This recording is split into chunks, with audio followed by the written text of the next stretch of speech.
आपण त्यांचं स्वागत करूयात.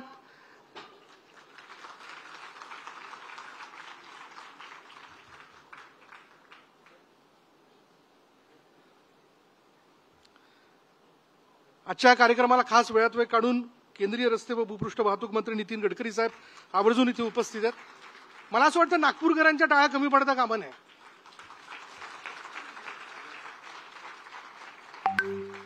आणि अभिनेता नाना पाटेकर या ठिकाणी उपस्थित आहे. मी विनंती करेल की आपण स्थानापन्न व्हायचंय. पुढली सूत्र नानांकडे मी देण्या अगोदर मला नानांची परवानगी असेल तर एक गोष्ट आवर्जून या ठिकाणी सांगायची होती. असं आहे की नानांचा संघर्ष फार मोठा राहिला. आज एक अभिनेता म्हणून आपण इथं त्यांना बसलेलो बघतो. पडद्यावरती त्यांच्या वेगवेगळ्या भूमिका सगळ्यांच्या पसंतीस पडतात या शंकाने. त्यांचा चाहता वर्ग देखील मोठा आहे. पण आज या मोहिमेशी ती कसे कनेक्टेड आहेत याची एक आठवण मला सांगायची आणि ती खास त्यांच्या एका जवळच्या व्यक्तीने सांगितलेली आहे. नानांनी चित्रपटाचे पोस्टर रंगवण्यापासून तर रस्त्यावरचे झेब्रा क्रॉसिंग रंगवण्यापर्यंतचंही काम केलेलं आहे. त्यामुळे नुसतं ते रंगवण्याचं काम केलं नाही तर हा नियम आहे आणि हा नियम सगळ्यांनी पाळायचा आहे हे मला असं वाटतं. त्याचवेळी त्यांनी मनात त्याची खुणगाट बांधून घेतलेली होती. म्हणून नाना आजही नियमांच्या बाबतीत खूप पक्के आहेत. फार बोलत नाही. पुढली सूत्र नानांकडे. ते झेब्रा क्रॉसिंग पोटार्थी म्हणून करायचो रे. 15 रुपये मिळायचे आम्हाला त्याचे. म्हणजे त्यावेळी मी ते सगळे नियम पाळले असतील की नाही मला आठवत नाही. पण सर एकंदर सगळ्या ह्या आताच्या ह्याच्यामध्ये तुम्ही इतके सुंदर रस्ते बनवता पण ते रस्ते जितके जितके वाढत चालले आहेत तितके तितके अपघात वाढत चाललेले आहेत.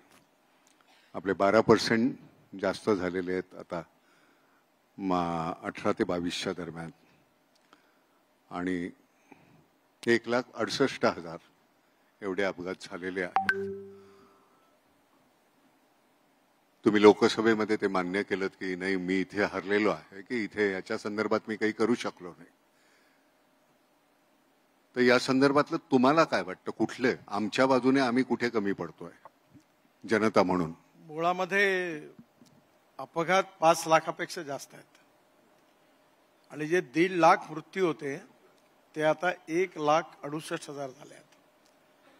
आणि मरणाऱ्यांमध्ये जे वयोगट आहे 18 ते 34 जे तरुण मुलं मुली डॉक्टर इंजिनियर ते संख्या ती जवळपास 65% आहे.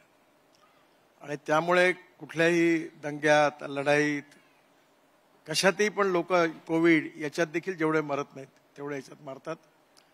देशाचा 3% GDPचं नुकसान होतं. आर्थिक नुकसान तर गोष्ट वेगळी आहे पण ज्या घरामधून एक तरुण मुलगा किंवा मुलगी यांचा अपघातात मृत्यू होतो ते घर पूर्णपणे उद्ध्वस्त होतं. याची जी कारण आहेत मुळामध्ये त्यामध्ये पहिलं कारण असं आहे की रोड इंजिनिअरिंगमध्ये बरेच डिफेक्ट आहेत. जेव्हा DPR तयार केले जातात काही ठिकाणी फ्लायओव्हर होत नाही नेमका पूल अशा ठिकाणी लोक क्रॉस करतात. तर रोड इंजिनिअरिंगमध्ये आम्ही सुधार करण्याचा प्रयत्न करतोय. जवळपास 3600 असे ब्लॅक स्पॉट काढले आहेत ते दुरुस्त करण्याचा प्रयत्न करतोय. दुसरा ऑटोमोबाईल इंजिनिअरिंगमध्ये आहे. आता स्टार रेटिंगमुळे प्रत्येक गाड्या आता 6 एअरबॅग झाल्यात इकॉनॉमिक मॉडेलमध्ये पण. आणि जेवढी जेवढी सुरक्षा घेतील तेवढी ऑटोमोबाईल इंजिनिअरिंगमध्ये आता वर्ल्ड स्टँडर्डच्या सुधारणा झाल्यात. तिसरी गोष्ट जी आहे की आता बसेस होत्या या समृद्धी महामार्गावर तर माझी चूक झाली सहानुभूतीने. हे जे हातोडा घेऊन लाकडाच्या फ्रेम ठोकून जे बसेसची बॉडी तयार करायचे ते मला 6 वर्ष ते दरवेळेला याच्याने मी त्यांना मुदतवाढ द्यायचो की गरीब लोकांचा धंदा जाईल. पण ज्यावेळी समृद्धीमध्ये घटना घडली त्याच्यानंतर आता इंटरनॅशनल कोडप्रमाणे आपण बस कोड देखील तयार केला आहे. त्यामुळे आता बसमध्ये जसं व्हॉल्वोच्या ज्या बसेस जर्मनीमध्ये इंग्लंडमध्ये अमेरिकेत आहेत आता तशाच प्रकारच्या बसेस सुरू होतील. आपण ट्रक ड्रायव्हरचं जी केबिन आहे ती एअर कंडिशनिंग केली आता. कारण आपल्याकडे तुम्हाला आठवत असेल युरोपमध्ये ते 8 तास झाले की तो ड्रायव्हर उतरून जातो. आपल्या इथे 14 तास 16 तास 18 तास चालवतो. तो थकून जातो. आणि ज्यावेळी टेम्परेचर खूप वाढतं त्यावेळी त्या केबिनमध्ये त्याचा बिलकुल म्हणजे त्या याच्यात तो 14-15 तास काम करतो हे लक्षात घेऊन आम्ही आता एअर कंडिशन केबिन पण मॅन्डेटरी केली आहे. याशिवाय सगळ्यात महत्वाची गोष्ट म्हणजे एज्युकेशन.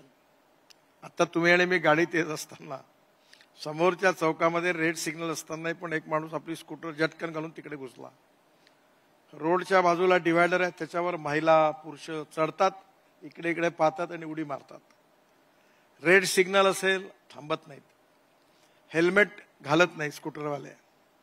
आणि मोबाईल हा असा आला आहे की कोणी आपलं हा हा करत गाडी चालवतात, म्हणजे मोटर चालवताना आणि स्कूटर चालवताना हा असे.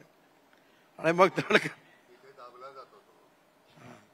खांदा आणि चेहरा याच्यामध्ये तो दाबून धरायचा आणि मग तसं चालवत राहायचं. आणि म्हणून कायद्याबद्दलची भीती पण नाही आणि सन्मान पण नाही, अशी एक विचित्र अवस्था आहे. आणि मृत्यूची भीती कशी नाही वाटत? मला आश्चर्य त्याचं वाटतं. मला तर अंगावर काटा येतो, कारण मी वर्धा रोडवर एक पूल बांधला आहे.